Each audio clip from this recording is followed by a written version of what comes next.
গ্রামে নতুন একটা বিষয় দেখলাম সেটা হচ্ছে যে মানে এটা হয়তোবা অনেক গ্রামই আছে বাট আমার এখানে খুব একটু বেশি ভালো লাগলো বা ভাবলাম যে আপনাদের সাথে শেয়ার করি যে আপনাদের ওইদিকে এরকম হয় কিনা।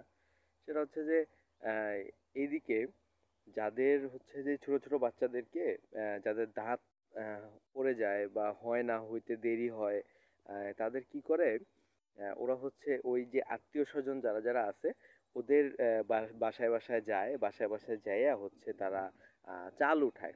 হুম। যে আমার দাঁত হইতেছে না, আমার কিছু চাল দাও।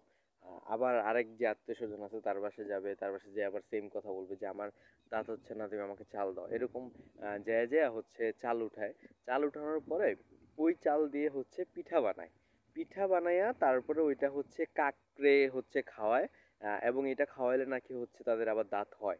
তো আপনাদের এদিকে এরকম কোনো কিছু হয় কিনা সেটা কিন্তু আমাকে অবশ্যই জানাবেন। আমার কাছে বিষয়টা খুব ভালো লাগলো, তাই আপনাদের সাথে একটু শেয়ার করলাম।